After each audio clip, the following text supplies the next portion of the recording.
kabukals, nagawa ko na yung pinakamahirap. Ito kasi pinakamahirap mga kabukals. Nakita naman yung mga naglalakihan kanina mga damo. Ayun, yung mga parang puno na ano. Yun ang mahirap eh. Pero at least na-clear na natin ngayon. Then bukas, madali na lang yan. Tusok, pasok na lang ang gagawin natin. Ito, ang gaganda na ng tubo nung una natin tinanim. So ganyan.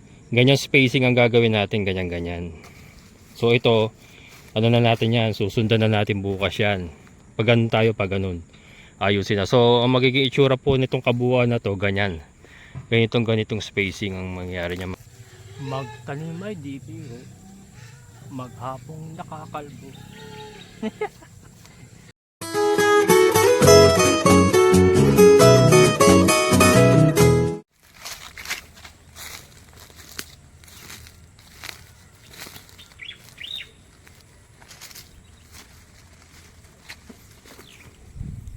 Hello mga kabokals, andito na naman tayo sa baba mga kabokals, yung ating taniman ng Napier grass sa lote ni Sir June.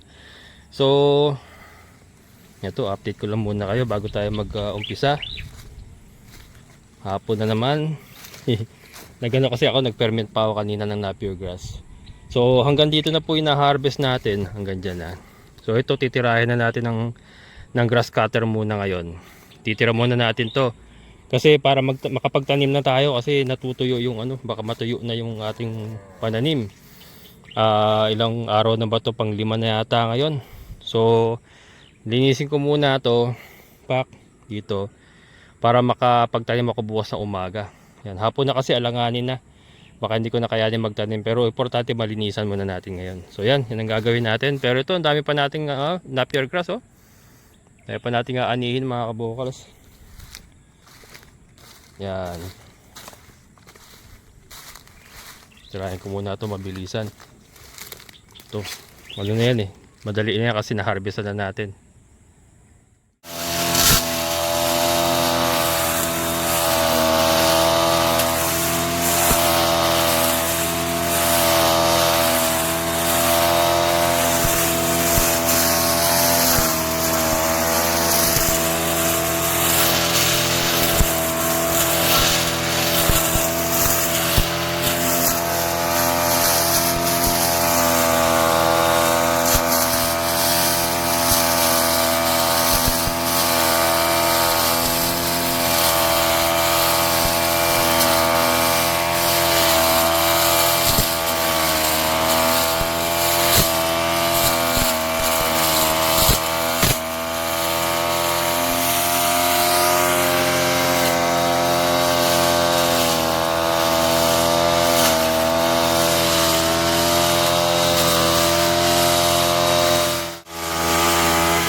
Yung mga kabukos, lalaki.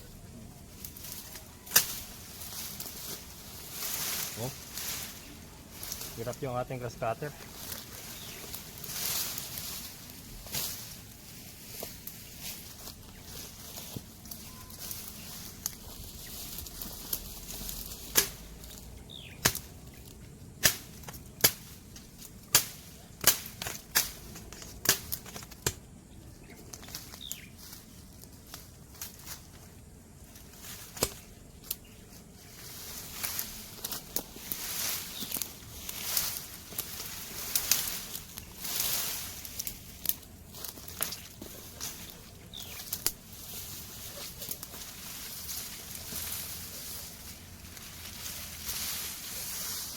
Kasi hampayan na yung iba. Laki na eh. Taas na. Ito lang naman yung parting ano, may mga malalaking ganito. Doon parang wala naman. Puro damo lang talaga. Tigas oh. Kasi masira yung blade natin.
Yan.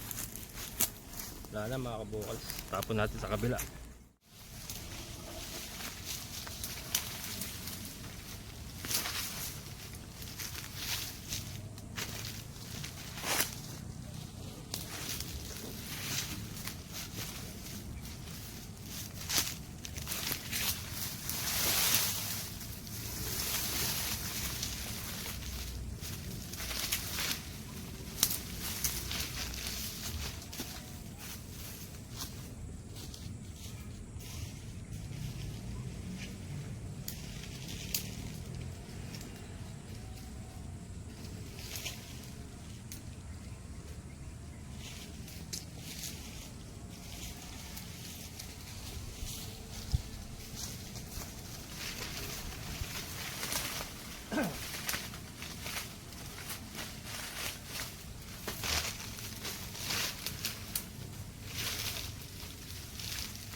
Yan mga kabukals. Over the backward lang. Ano naman yan? Bakante lote naman yan. Palayan na yan eh. Kasi ito parang boundary. Basta natin parang ano. Malinis.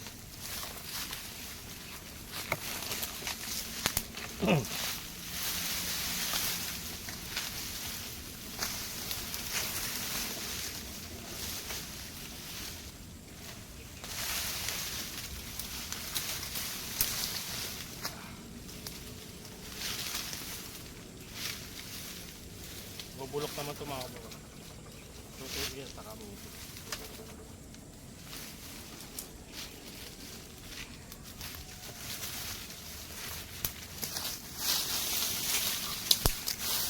Para wala mga kahoy-kahoy sa loob. Yung damo okay lang eh. Ito kasi mga kahoy-kahoy. Mahirap eh. Magtatanim tayo eh.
Ayan na mga kabukals. Nalinis ko na itong portion na to. So bukas, magtutusok na tayo. Yan. Alanganin na, alas 5 na kasi, hindi na natin magagawa ngayon. Pero ayan, tatanim na natin yung mga nauna. Ito mga bago kasi ito, yung mga dito na galing sa loob yan eh. Ayan yung nakuha natin sa lote ni Sir Art. Pwede pa yan. Tatagain lang uli yung pinakadulo para sariwa pa kasi yung mga gitna niyan. Ito, ang gaganda na ng tubo nung una natin tinanim oh. So ganyan spacing ang gagawin natin, ganyan. So ito, ano na natin yan, susundan na natin bukas yan. Pag ganun tayo, pag ganun, ayusin na. So ang magiging itsura po nitong kabuuan na to, ganyan. Ganitong spacing ang mangyari niya mga kabukals. Diretso pa natin yan dun. Ito nga, nilinis ko nito, may mga sanga-sanga dati yan eh. Ito tatanggalin ko pa to para kasi nalililiman. Ayan. So bukas mga kabukals tutuloy natin. Pero at least nagawa ko na yung pinakamahirap. Ito kasi pinakamahirap mga kabukals. Nakita naman yung mga naglalakihan kanina mga damo. Ayun, yung mga parang puno na ano. Yun ang mahirap eh. Pero at least na-clear na natin ngayon. Then bukas, madali na lang yan. Tusok, pasok na lang ang gagawin natin. Tusok, pasok. Tutusukin natin ng bareta yung lupa. Tutusukin natin ng bareta para magbutas. Tapos ipapasok natin yung cuttings. Ayan. Yan ang gagawin natin bukas sa mga kabukals. Tapos sabay dilig. And then pagka napuno na natin ito ng cuttings, ng pananim, advance na naman tayo dun. Advance na naman tayo mga kabukals. So yun. Ang dami-dami pang magagawa na ano. Hindi pala ano mga kabukals, baka may mag-react na naman to sa silage. Fermented na sabihin ko, sige. Fermented kasi nilalagyan ko ng darak eh. So, fermented Napier grass yung ginagawa natin. Pero silage, fermented, pares lang po yung mga kabukals eh. Pares lang po na peppermint yun. Kaya lang sa atin kasi, nilagyan ko ng darak para diretso pakain na. Hindi na tayo maglalagay-lagay ng darak. Pagkabukas kuha sabay pakain na. So wala nang timpla-timplang gagawin, diretsuhan na yun. Kaya nilagyan ko na kagad ng darak sa palay. Yan, darak sa palay mga kabukals ang nilagay ko yan. And then may molasses na. Makakatulong din po kasi yung darak sa palay para mapaganda yung ating fermentation. Nagiging bahay po kasi ng ano yun, ng mga probiotics yung darak sa palay mga kabukals. Kita nyo yung ano, yung mga binibentang ano, activated probiotics mga kabukals. Makita nyo kung saan nakalagay yun, di ba sa darak yung mga kabukals, rice bran yun, yung pinaglalagyan ng mga activated probiotics, yung powder, tapos ihahalo mo sa tubig para mabuhay yung mga probiotics. Darak po yun, yung parang bahay kasi nila yun, ginagawa nilang bahay yun, yung darak. Minsan try nyo mga kabukals, bili kayo ng ano, activated probiotics online. Makita nyo po, nasa darak po nakalagay yun. Yung sa pakete, darak po laman nun. Tapos para siyang amoy amag, ihahalo nyo sa tubig para mabuhay yung mga probiotics. Yan. So yun mga kabukals, tutuloy natin bukas at ano, magpapakain pa tayo ng ating mga alaga. Bukas ulit.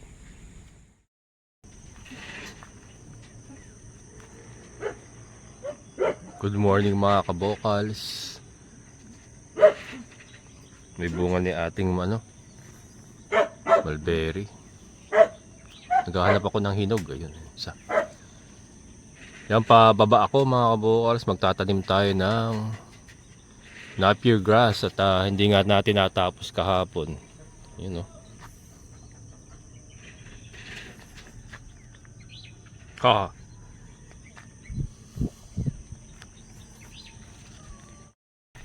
Yan, tatanim tayo maagang maaga.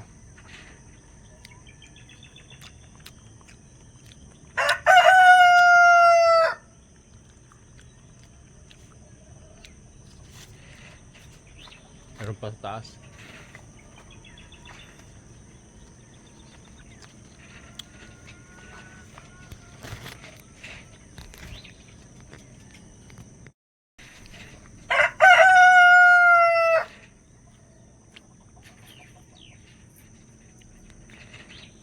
Tamis. Yan. Yan mga kabukals, tara. Baba tayo, tanim tayo ng Napier grass. Yan mga kabukals. Iiyakan na yung baboy ni Andrew. Ayan.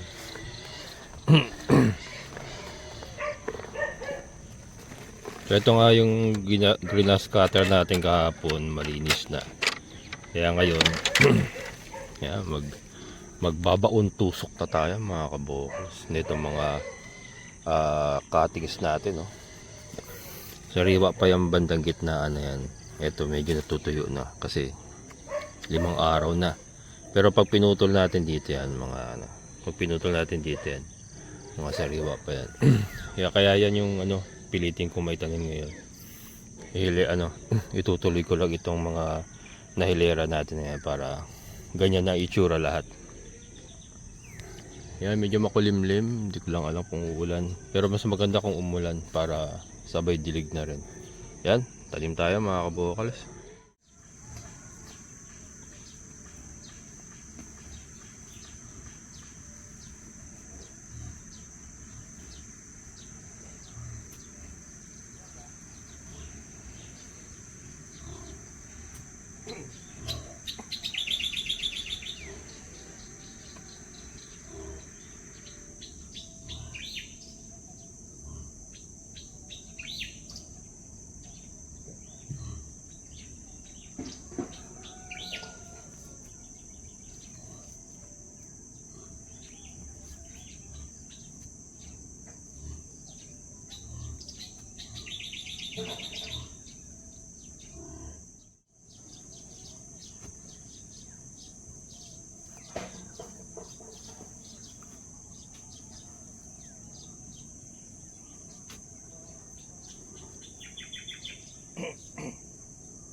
Mga kabukas, mukhang hindi natin makakompleto. Hindi ko nakakayanin tong side na to, isang row na lang. Pero malaki-laki na yung natin, oh. Doon tayo galing, oh, yun. Yung sa malapit sa bakod, doon tayo nagsimula. Parang 1, 2, 3, 4, 5, 6. Pang-pito ito, pang-pitong hilera itong gagawin ko ngayon. Tapos pack up na muna, sakit na ng kamay ko. Masakit sa kamay yung pag hindi kasi natin ibabaon mga kabukals, mainit na. Baka hindi mabuhay. So kailangan talaga maibaon ng malalim para mabuhay talaga. Okay, nakita nyo naman yung mga tinanim natin, oh. Ganun ginawa natin, ibinaon natin ng malalim, oh. Buhay lahat, oh. So ganyan yung gusto kong gawin dito. Yeah, tiyaga lang. Ito welcome back sa Mother Day. Hindi, yan. Susunod na yan. Importante maitanim ko na yung mga unang nakuha nating cuttings kasi natutuyo na. Yun ang ating goal ngayon. Maitanim yan. May mga makukuha pa naman tayo dito, mga pananim dito sa mga nakatanim natin. Para dito, saka doon. Ganda nito mga kabukas pagka napuno natin.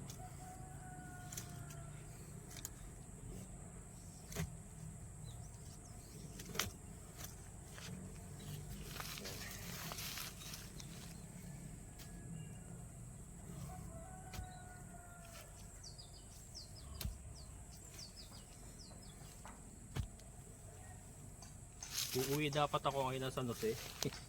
Hindi na makakauwi, pagod na Pagod na sakit. Si partner magagalit yun. Kasi nung isang araw pa ako pinapauwi nun Tapos ngayon sabi ko, uuwi ako talaga. Tapos hindi na makakauwi. Galit na yun. Di bale, huwag natin intindihin yung galit niya. Ang intindihin natin yung pagod ko. Pagod na mga kabukals, wala, hindi na kaya. Pero bukas uwi ako, sigurado. Linggo bukas Uwi tayo bukas.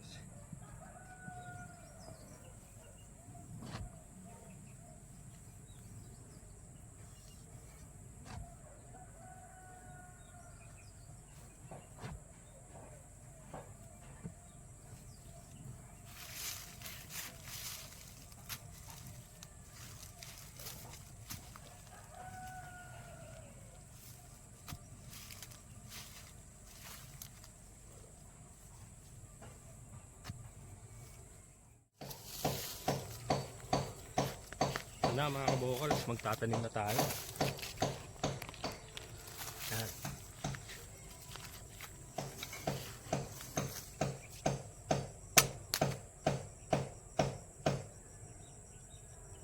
Yung sariwa pa mga kabokal, tataasan natin para madali siya makita.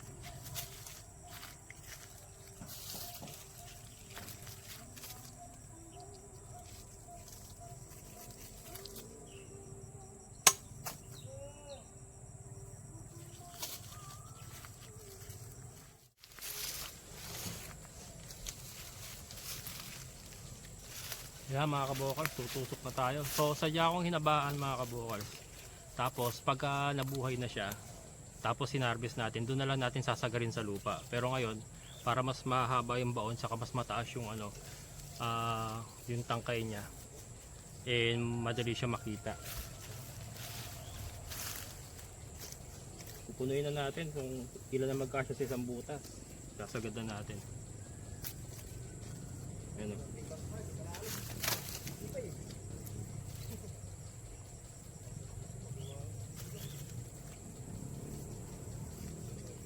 Kasi pagka ganito, visible siya, madali siya makita. Pagka maglilinis o ano, pagka dumami na yung damo, at least kita kaagad natin siya mataas eh.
Magtanim ay di biro, maghapong nakakalbo. Maghapon ako dito mga kabokal.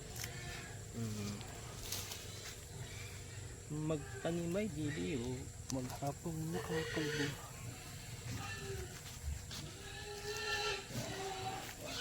Pero pag tumubo ito mga kabokal, wala tayong problema sa pakain. Baboy, kambing, pwedeng gumamit nito. Napier grass. Ayaw ba? Yan na. Yan, kakampayat. Ayaw pumasok.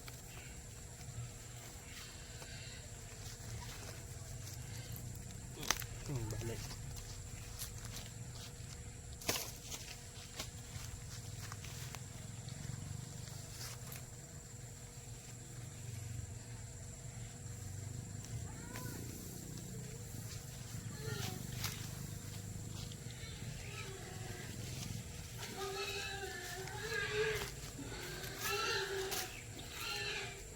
Papakain ni si Aldro ng baboy niya.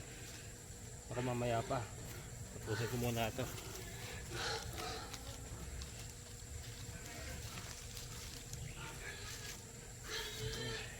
Didilig pa tayo mga kabukal.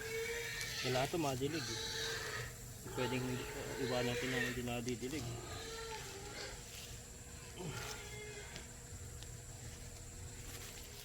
Kabukals Farmer, kwento ng iyong buhay. Sa sipag at tiyaga, pangarap ay binuhay.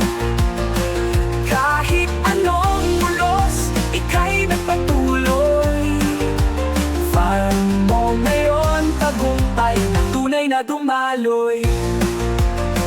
Nag-umpisa sa manok, Decal Brown at Rhode Island. Itlog na ng itlog, biyaya'y gumalay sa tahanan. Munting farm na inayos mula sa pawis at pagsisikap. Ang bawat hakbang naging daan sa unti-unting pag-angat.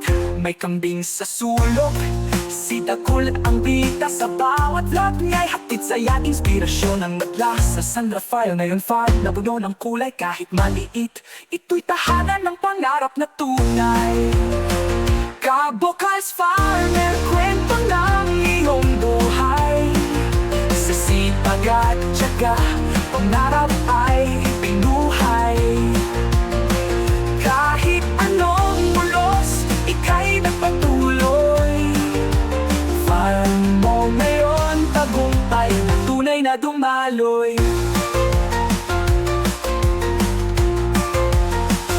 Sa bawat hamon, sinagot ng lakas ng loob. Pananalig sa Diyos ang naging pinakamalaking sandata. Mga manok, kambing at dagul na laging kasama. Farm na simple ngunit puno ng pag-asa. Kabocals Farmer, inspirasyon ng madla. Sa hirap at tagumpay, lakas mo'y nadama. Kwento mo'y patunay sa sipag at kasal.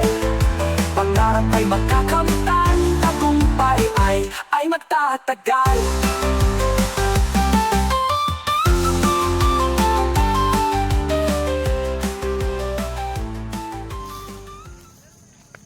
Ginabi na tayo mga kabukals, mag-aalas 6 na.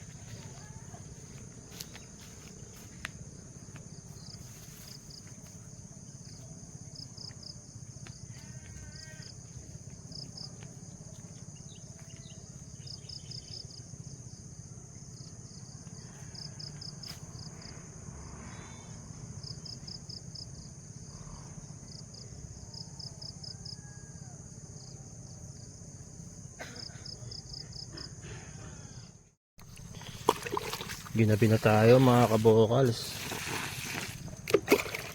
Ayan. Hindi ko na kasi pwedeng hindi idilig kasi nakakarga sa motor mga kabukals. Mahirapan umakyat yung motor sa area natin pagka hindi ko diniskarga yung tubig. Pero dapat, plano ko, hindi ko na muna didiligin, kaya lang wala, hindi tayo makakaakyat. Hindi rin talaga basta-basta mga kabukals yung magtatanim, lalo na ganyan karami na itanim natin, no? Papakita ko na lang sa mga kabukals sa ibang araw pagka maliwanag. Yan, pinuno kasi yung drum ito, pinuno kasi mahirapang umahon si Raptor pag hindi natin to diniskarga. Grabe. Pero at least na natin mga kabukals na itanim. Ubos yung ubos. Ayan ubos yung pananim natin. Ayan, may mga natira pa kaya lang madilim na kasi hindi ko na makita.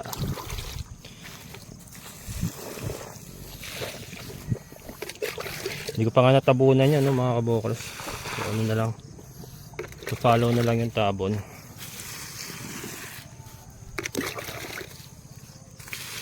Tabi-tabi po, baka mapabasa pala tayo. Tabi-tabi po. Naniniwala ba kayo mga kabukals? Naniniwala ako ng mga hindi nakikita, baka makadali tayo. Pasintabi po sa mga hindi nakikita. Pasintabi po. Kaya mga kabukals, hanggang dito na lang. Maraming salamat sa inyong muling pagsama. Amazing na buhay. Bye bye.